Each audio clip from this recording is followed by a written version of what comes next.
Let's talk about polynomial graphs. So in this video, we're going to do two examples of sketching the graph of a given polynomial. The first one you can see here is factored already. The second one we'll do is not factored, and we'll talk about what to do in each case. They both kind of have some pros and cons. All right, so the first thing I want to point out before I do any math here is just the word sketch. So we're not saying perfectly graph this on your own without a calculator. Sketch always implies, it only has to show a few important features. So in particular, we want to show all the x-intercepts for this sketch. We want to show them in the right place with the correct behavior. And then we also want to show the end behavior of the graph. So we want kind of the ends pointing in the correct directions. In the final picture, aside from that, everyone's graph is going to look a little different. It's going to come out a little bit wonky, and that's okay. All right, so let's think about the x-intercepts first. So the x-intercepts of this graph are going to be the solutions to setting this equal to 0. This is the convenient step for this prefactored form because I can see the solutions to this equal to 0 are 0, -4, and +2. So if I set 3x equal to 0, I get x equals 0. If I set x plus 4 equal to 0, that's your -4, and then same thing here. Even though there's a squared up here, I can use it in this step or not. Either way, my solution is just 2. All right, so my x-intercepts are 0, -4, and 2. Okay, so I can actually draw those on my picture right away. So x equals 0, x equals -4, and then x equals +2. And that at least gives me something to start with to kind of anchor the graph that I'm going to draw.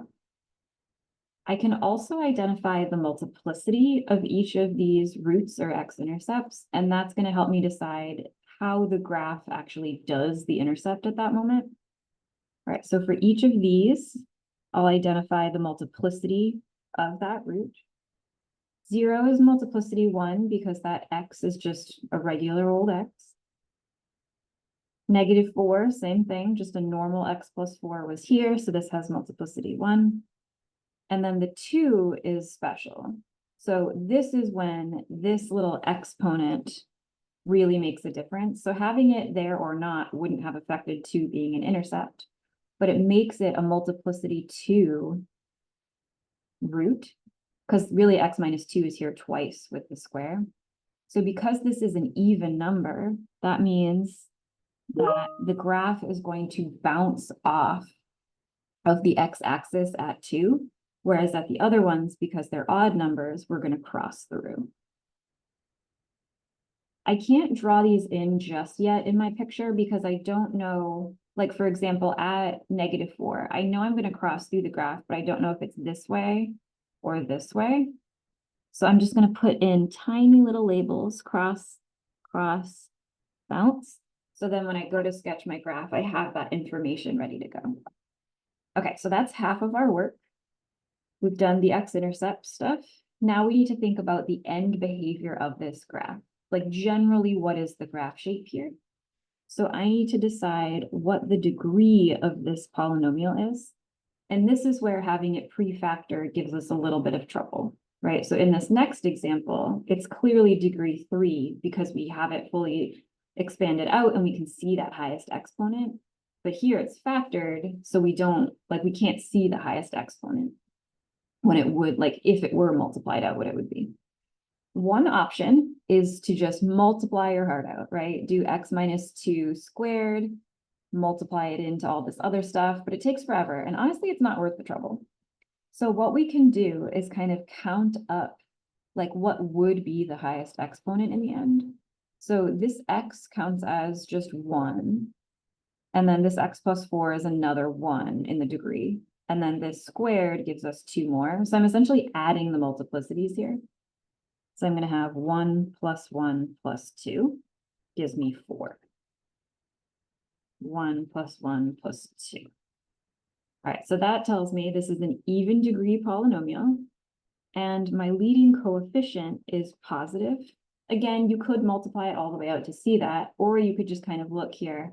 The highest degree term when you multiply it out would be the 3x times this x times this x squared. That's positive, right? Your leading coefficient is this 3. So we're not going to overdo it. So if I have even degree, positive leading coefficient, that means my graph is going to point up at both ends.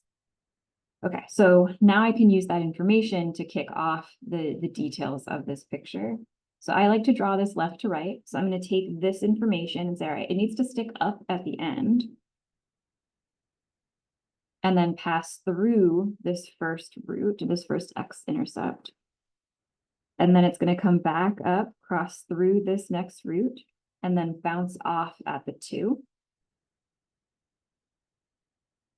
So I'm going to kind of curve it so it can smoothly bounce off the 2.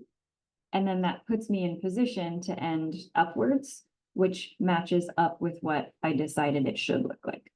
So if we graph this on a calculator, this probably is a little bit off, right? We don't know how high this bump should go, how low this bump should go, but we at least have the x-intercepts shown working the right way and the end behavior the right way.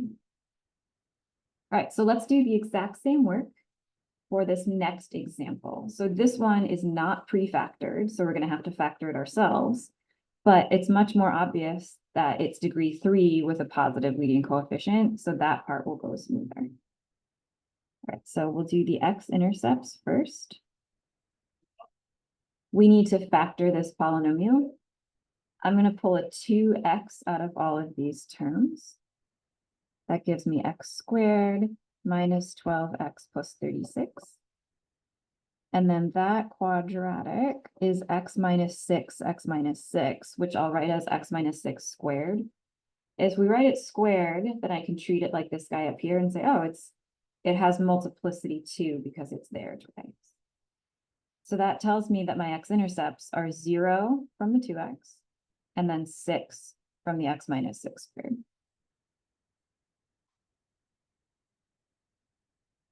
The multiplicity of 0 as a root is just 1 because that 2x is just there once. And then the 6 has multiplicity 2. So we'll cross at the 0, we'll bounce at the 6. And again, I'm going to start my graph off by plotting those. So x-intercept at 0, x-intercept at 6. And I can't draw in the crossing and bouncing just yet because I don't know what direction I'm approaching these points at, but I like to at least label them cross and bounce. Okay, so now we think about the end behavior as the second piece. Go back to my original formatting here. This is degree 3. And I have a positive leading coefficient. So that means the end behavior of the graph is this guy here, right? So on the right side, we'll go up at the end. On the left side, we'll go down. So we'll take that information to get us started in the graph. I know that the far left should be down. So from this first root, I'm going to just kind of generally go down. I'm going to cross through that x-intercept, and then I'm going to come back down to bounce off at the 6. Again, kind of bow it a little bit so it can smoothly bounce. And that leaves me to go up forever, which does agree with the shape I decided it should have.